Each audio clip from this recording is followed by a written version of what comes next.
আসসালামু আলাইকুম। সবাই কেমন আছেন? আশা করি সবাই ভালো আছেন।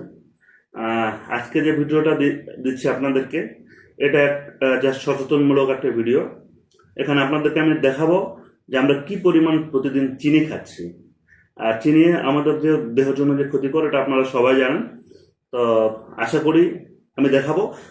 আমি কাপ নিয়েছি আর চিনি নিয়েছি, মানে চা খাওয়াবো কিন্তু তা না, জাস্ট দেখাবো যে আমরা দিনে কতটুকু চিনি খাই। যারা 5 কাপের অধিক চা খান তাদের জন্য এই ভিডিওটা। আপনারা এটা দেখে সচেতন হইতে পারেন। চিনি কম খাইতে পারেন, বা চা কম খাইতে পারেন, বা চিনি মুক্ত চা খাইতে পারেন। তো আমি দেখাবো 5 কাপ চা আপনার কতটুকু চিনি লাগতেছে প্রতিদিন। তো একটু একটু দেখেন, আপনারা দেখলেই খেয়াল করবেন। প্রতি কাপে সাধারণত দোকানে 2 কাপ, 2 চা চামচ বা এরও বেশি চিনি দেওয়া হবে। তো দেখেন কতটুকু চিনি লাগে। আমি একটু দেখতেছি। 1,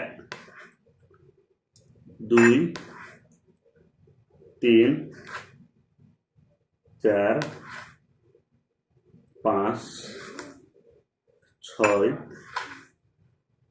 7, 8, 9, 10।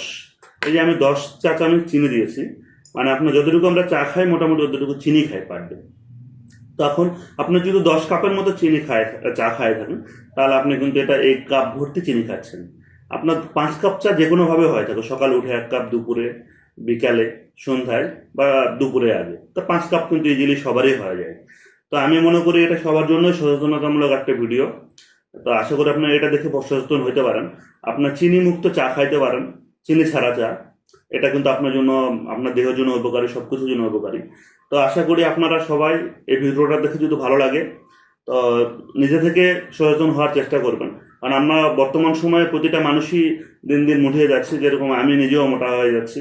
আপনারা সবাই হয়তো এটা এটা দেখেও ইন্সপায়ার হতে পারেন। তা এই যে আপনারা যে চিনি খাচ্ছেন, সাদা চিনি, এটা খুবই ক্ষতিকর দেওয়ার জন্য। যারা এখানে সায়েন্স স্টুডেন্ট তারা ভালো বলতে পারবে, আমি অতটা বলতে পারছি না। তো আপনারা এই যে চিনিটা দেখতেছেন, এটা 5 কাপ যদি চা খায় থাকে তার জন্য এটা চিনি। তো আশা করি আম, সবার জন্য এটা সচেতনতামূলক একটা ভিডিও। তো ধন্যবাদ, সবাই ভালো থাকবেন।